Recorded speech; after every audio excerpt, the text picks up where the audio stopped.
Do you feel like you guys are in obviously one right now, or past that point maybe? I feel like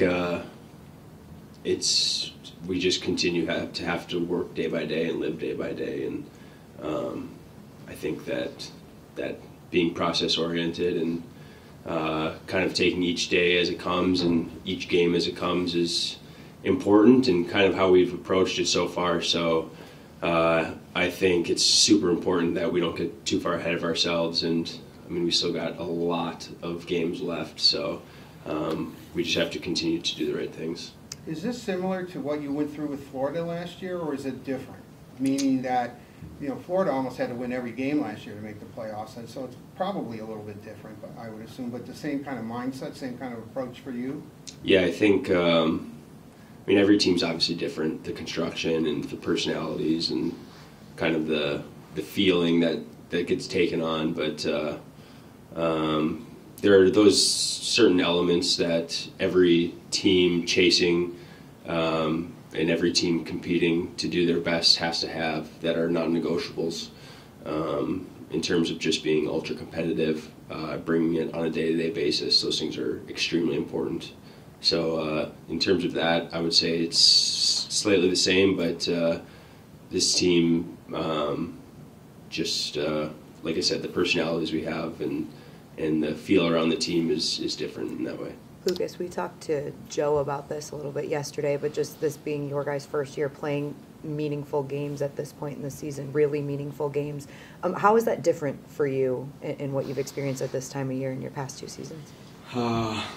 Obviously, a lot of fun. You know, you want to play meaningful games, and you want to compete for the big prize. So it's a lot of fun, and like Alex said, it's a lot of hockey left to be played, but it's exciting. I think everyone feels it in the room, outside the room, and looking forward for the rest of the season. How much different feel is it in the room this year as compared to last year, where I'm sure there's guys kind of on edge a little bit, wondering if they're still going to be around at the trade deadline, but this year I imagine just the complete opposite feeling?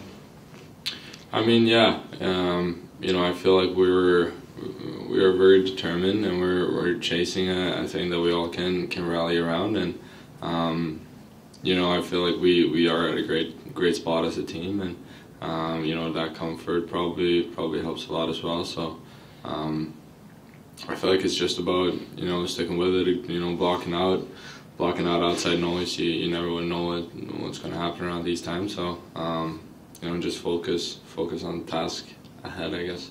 Alex, what does it do for a goalie when last night a couple times the Capitals made it a little bit closer, but immediately you guys were able to pull a little more distance? Yeah, I think I don't know if I've ever played on a team with quite as much scoring touch, I guess you could say. I mean, just the depth we have up and down the lineup to be able to put the puck in the net is obviously something that's pretty self-evident, and that's a great tool to have in the bag. Again, like, the most important things are competing every day and bringing your best every day, but to have that kind of, when it shows up, it's super vital. And as a goalie, I feel so appreciative to be able to be on a team like that. And those are the kind of teams that, like I always say, you never apologize for a win, but there are going to be times when, like last night, when it's just like we kind of got the ball rolling downhill a little bit, and it's awesome for me. It's a great feeling. So just really appreciative. Lucas, just your increased production this year, I'm sure a lot of it is just more consistent play. Just what do you attribute that to? A lot of different things, I guess.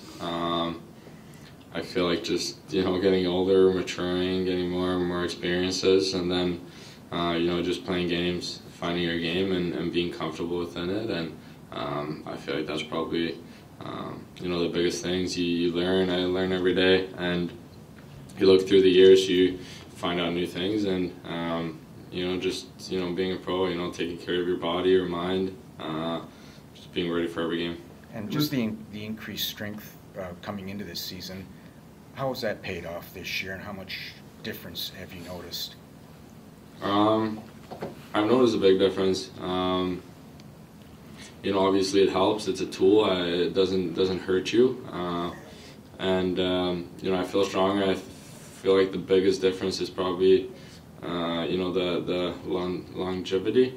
That you're able to have your body in a good position during a longer time, and being able to you know, keep that as well. Lucas, when you guys lost those 2 games to Ottawa last season, and then all the trades happened that week, I mean, what was the mood in the locker room? That must have not been a great week at all, on a lot of different levels probably. No, I mean, it's you grow so close with the guys. I mean, you spend every day with each other. So when you lose teammates like that, it's never fun. It's a part of it, but it's never fun. And then add those 2 losses didn't make it great. But you know, you learn from it. You grow from it, and trying to not put ourselves in that position again. Do you ever wonder, I mean, if you guys kept it together, maybe you guys could still have come back from that? Or? I mean, maybe not. You never know. You know, you can always speculate. You know, we could have, we might not have. So I feel like it's always dangerous when you get into that game and, you know, start looking backwards. I feel like for us, it's something that we carry on as a team, and we learn from, and yeah, kind of move on. Lucas, for the team, for you fellas that are still here from last year experiencing the shock of the trade deadline where Steve made a lot of moves, looking back on it, I know you don't want to look back, but do you think that there was more resolve this year to not let that happen again this year, where you guys were going to give it your effort because you didn't want to see the team broken up anymore? You know, that's a part of it for sure. I think we have so many competitive guys in that locker room, and within the coaching staff as well, that our motivation is just to win games and play hockey longer than we have before. So I think that's where the motivation comes from, and get things lead out of that. Like I said, obviously you never want to lose a teammate, and you know, we try to put ourselves in good positions to win. So that's our main focus. Lucas, you've been around a lot more than Lucas. These trade deadlines, how tough is it for a player, for a veteran player like that? It's scary always. I mean, whether you're in it or not in it, there's always potential that you got to uproot and move, and that's a reality. And I've been with some tough teams and some good teams. Been on some bad American League teams, some good American League teams. So it's just, but I think you just understand that it's part of the process, and you just accept it, and it's part of the bigger contract that you sign when you accept this kind of job and commit yourself to this kind of job. So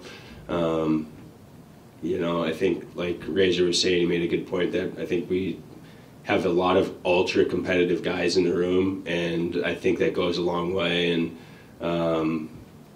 I think that there is a feeling of like we want to continue this moving forward, and we want to be competitive, and we just have to focus on the present. And I think that's what's really driving us and needs to continue to drive us. Lucas, you mentioned the kind of process of finding your game at this level to get to the degree of production you're at now. I'm curious how you would describe your game at this point in your career, and how, if at all, you feel that's changed based relative to where you were when you first got to the league. I'd say I try to play with a lot of speed.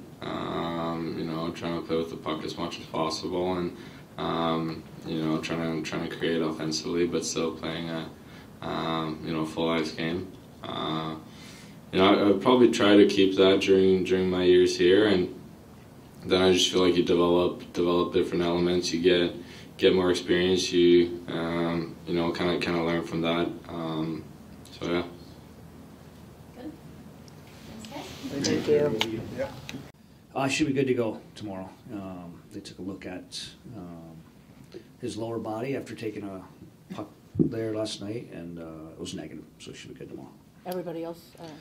Yes, yep, everybody else is available. Likely go exact same lineup tomorrow. Derek, can you just contrast the mood around here? I mean, 1 year ago, a lot of uncertainty. Some players, I'm sure, figured they weren't going to be around much longer. Yes. And I mean, it's got to be completely different. Yeah, I think it's a little different. If you recall last year, we were pushing similar. We didn't have a 6-game winning streak, but we had that push. But it's almost like the guys felt we were pushing to make it to the deadline, for we don't do something on the deadline. It feels a little bit different. Again, I think Steve will do what's right for the organization now and going forward, but it does feel a lot different. It obviously just feels like a little more purpose to where this is heading, but we still got a long ways to go. I mean, even last night, quality win, but I don't know, watching it back, it's like I said last night, it was a really good offensive night, but there were some things in our game that got us on our heels in trouble a little bit. Did you ever think of if you had that roster, if it didn't happen the way it did, I mean, what that roster could have accomplished? Last year? Yeah. Yeah, I'm very confident. Do I think we could have made the playoffs? I don't know. I don't know how realistic that would have been, but everyone refers to those 2 Ottawa games. That wasn't it. We would have bounced back. We had games like that all year long. Steve was looking out for the best thing for his organization, as he always does, and he usually gets it correct, always. We would have found ways. But if you recall last year, we beat Boston at the end of the year. We beat Toronto at the end of the year. It was probably tough to watch. We were going the wrong way in the draft lottery. So I do think that team could have pushed last year, but it is what it is. With Kane and DeBrincat on different power play unit from Larkin at the moment, could you expound on the benefit of having those kind of balanced units in terms of Yeah, I'd like that you say it's a benefit. It's unique. Ideally, sometimes we don't necessarily love having 2 units. Again, the luxury of that depth we have. We feel we have 11, 12, 13 guys that can be effective on a power play. And some guys have qualities in some areas, strengths on power play that don't, and others, the hands don't match up at times. So we're kind of here with 2 top units, if you will, and it's worked.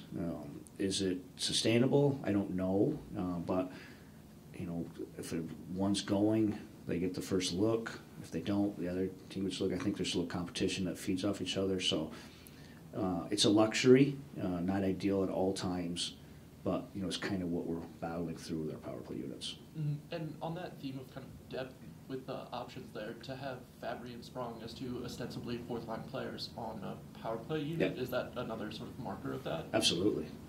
Those are special, talented offensive guys. So it's just unique. We're rolling like we were last night at times, like we were in against St. Louis on Saturday. We're rolling 4 lines and they're all winning their shift, and it just feels like it's going. And that's at home. We get to get matchups too. Obviously, didn't look like that in Chicago. So still a work in progress. I'm sure we'll get the blender out again sometime with our lines, but again, it's a luxury we have, all these interchangeable spots, and I think it's been positive so far. Those guys aren't true 4th-liners, but in today's NHL, it's probably different now. Like I said, when we're rolling, and I think a person came in and didn't know who was who, they might not see much difference in all 4 of our lines. Derek, you've mentioned you got in trouble a bit last night. Is stuff like that easier to impart or teach to the team when you're sitting in a position you are winning? 100%. I think it's always easier at times to coach and teach through winning. But again, that's my point of this group since the day I got here, trying to judge ourselves on performance and process over outcome. And it would be very easy to look back at the game last night and the issues we had in that second period where we were on our heels, we were turning pucks over, we had some extended D-zone shifts. It should have been 4-3, pucks in the goal line. But then we make a play on the penalty kill, we make it 5-2. So our group's done very well on judging themselves on performance instead of the outcome. And we've done it both ways. We've had some stretches where we played some pretty good hockey and didn't get outcomes. I think that's a sign of a mature group. You talked about the Islanders yesterday a little bit, playing desperate. What else are you seeing from them in their overall team game? We're just scouting them now, and you look at the depth of their lineup. You know, you get these home games, you start thinking through matchups, what it could possibly look like, and they're a handful. I love all 4 of their lines. I love their D. Their goalies, when he's going, he's one of the best in the league. You can see why that was a playoff team last year. And it was about this time last year they really made a push and got over that line, and I think they'll make that push again this year. So they create a lot of the issues in all different situations on the ice. And you've had a couple days since this happened, but over the weekend, your SUNY Cortland defeats Beamer's SUNY Geneseo. Any thoughts on that win? And how long are you going to let that hang over Beamer? Rosie, thanks for asking. Wasn't planned. You got to come from somewhere, and we all do. And I loved my experience at Cortland State. It's been a great year. I went to the Hall of Fame last year, and our football team wins their first national championship ever. I don't think it's coincidence. And then just those moments are what they are. But one of the neatest moments that weekend, and we had the whole Hall of Fame ceremony, but we had an after reception where it was just me and the team. And I was able to address them, and they had a million questions, which was awesome. It was just, that's what I took out of that weekend. And I talked about them pushing and keep building this thing, and here they are. It's the second team ever to make it to the conference finals. I was fortunate enough to be on that other team 31 years ago, maybe. But be careful, I'm dating myself. So, of course, I love that. So thanks for asking. And yes, we did beat Geneseo, where Todd Bean is a proud alum also. So were you a Patrick Waugh fan at any point? A huge Patrick Waugh fan. I grew up 90 minutes from Montreal, so I was going to his games when I was 10, 11, 12 years old. He was bigger in life. I was a goaltender, his compete. So yes, huge Patrick Waugh fan. Appreciate him as a coach, what he's done, the success he had in Colorado, to go back and quote-unquote reinvent himself in junior and the run they had there. Alex Tanguay and him are really good friends. I can see why. He's one of those guys, you know, icon of the league. So yes, I'm a huge fan of Patrick. Are you going to stick with Lyon for tomorrow? Have you decided? Yep, we're going to go back with Lyon tomorrow. Yes. Do you think Husso will be ready before the end of the I think so. We're still in that week-to-week. Again, every week we get a better idea from that exact date, and I'm hopeful and comfortable. It might be later into the season, not much time left, but I think he will be available sometime before the season ends. Thanks, guys. Thanks.